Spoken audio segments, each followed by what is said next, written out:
आज जो हम क्वेश्चन सॉल्व कर रहे हैं वो algebraic fraction and formula exercise 1B 8 addition question number 2 part G. यहाँ पे सबसे पहले हम क्या करेंगे, हमें एलसीएम फाइंड करना है। यहाँ हमारे पास दो टर्म है और यहाँ डिनोमिनेटर में हमारे पास 4m² - 1 है। यहाँ पर भी स्क्वायर है, अगर हम देखें तो दो टर्म है और दोनों टर्म क्या है, हमारी परफेक्ट स्क्वायर है। तो इसमें भी हम क्या करेंगे, आइडेंटिटी फार्मूला अप्लाई करेंगे। और यहाँ पर 2m+1 है, यहाँ पर पावर नहीं है, यहाँ पर लीनियर फॉर्म है, यहाँ पर पावर स्क्वायर है और दोनों परफेक्ट स्क्वायर है। तो हम क्या करेंगे, यहाँ पर हमारे पास फार्मूला है a² - b² इक्वल होता है a + b और a - का b, जब दो टर्म हो और दोनों परफेक्ट स्क्वायर हो। हमारे पास है 4m² - 1 यानी कि 2m का स्क्वायर। अगर हम इसको ओपन करें तो 2 × 4 m² और सेकेंड टर्म है 1 यानी 1 का होल स्क्वायर। तो हमारी पहली टर्म क्या आ जाएगी ब्रैकेट में, 2m+1 वन टाइम और सेकेंड टाइम 2m - 1। तो सबसे पहले हम यहाँ स्टार्ट करते हैं, फिर हम एलसीएम फाइंड करेंगे।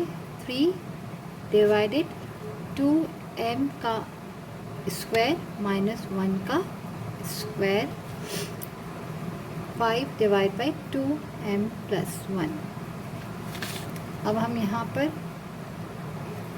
2m+1 और 2m - 1, यहाँ पर भी हमने क्या किया, आइडेंटिटी फॉर्मूले को अप्लाई किया। दो टर्म है, दोनों परफेक्ट स्क्वायर होती है। तो हमारे पास जो आइडेंटिटी गिवन है a² - b² इक्वल होता है a + b और a - b। हमारे पास 4m² - 1 है तो 4 का हो गया 2m का स्क्वायर और 1 का स्क्वायर।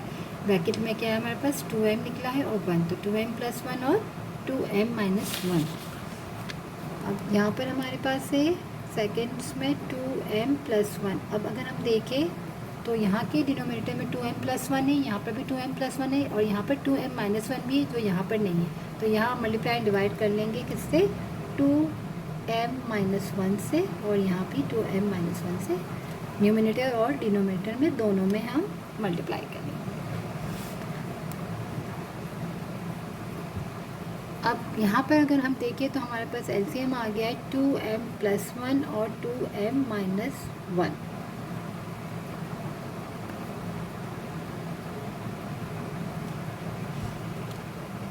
यहाँ पर हमारे पास 3 रहेगा और यहाँ माइनस है सेंटर में और यहाँ दो टर्म आ रही है तो मैं ब्रैकेट ज़रूर लगाऊंगी। 5 पहले मल्टीप्लाई होगा 2m से, तो 5 2 = 10m और -5 1 = 5। और हम यहाँ इसको ओपन कर ले तो हमारे पास हो जाएगा, हम यहाँ कर लेते हैं, इक्वल हो जाएगा 3 - 10m + 5 डिवाइडेड 2m+1 और 2m - का 1।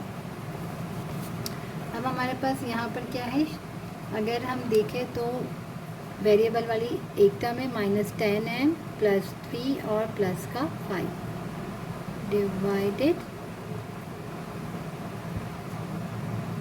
2m+1 और 2m - का 1।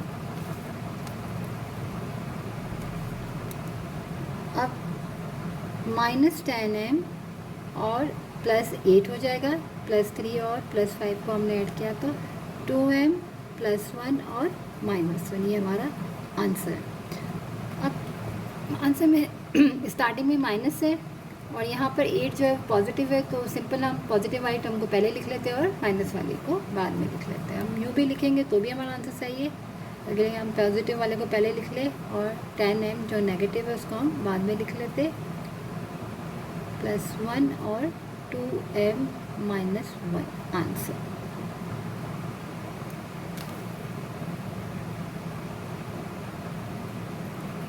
Part H।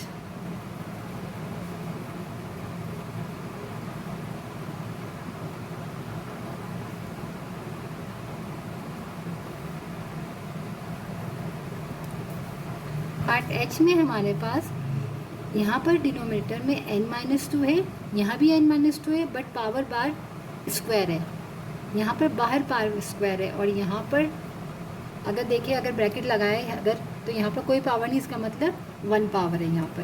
तो यहाँ पर पावर स्क्वायर है, तो यहाँ पर एक पावर है, यहाँ पर 2, तो हम यहाँ पर एक कम है तो क्या करेंगे, हम n-2 से यहाँ भी मल्टीप्लाई करेंगे और यहाँ भी, ताकि क्या होता है जब बेस सेम हो तो पावर्स ऐड हो जाते हैं। तो यहाँ पर भी फिर 2 पावर्स आ जाएगी। सिंपल हम क्या करेंगे, लिखेंगे 2 डिवाइडेड n-2 को यहाँ भी मल्टीप्लाई करेंगे, यहाँ भी n-2 से करेंगे, प्लस 3 डिवाइडेड n-2 का होल स्क्वायर। क्योंकि लास्ट वाले पार्ट में क्या था, हमारे पास 2 टर्म थी, दोनों परफेक्ट स्क्वायर थी, इसलिए हमने अपनी आइडेंटिटी अप्लाई की। यहाँ अगर हम देखें तो ये भी n-2 है, ये भी n-, दोनों के बेस सेम है।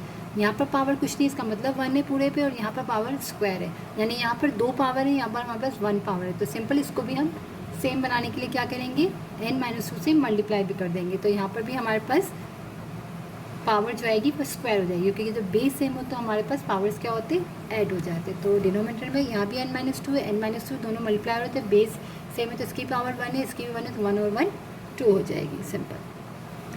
तो हम एलसीएम में लिखेंगे n-2 की पावर स्क्वायर हो गई, और यहाँ 2 दोनों से मल्टीप्लाई होगा तो 2n - 2 2 = 4 प्लस का 3।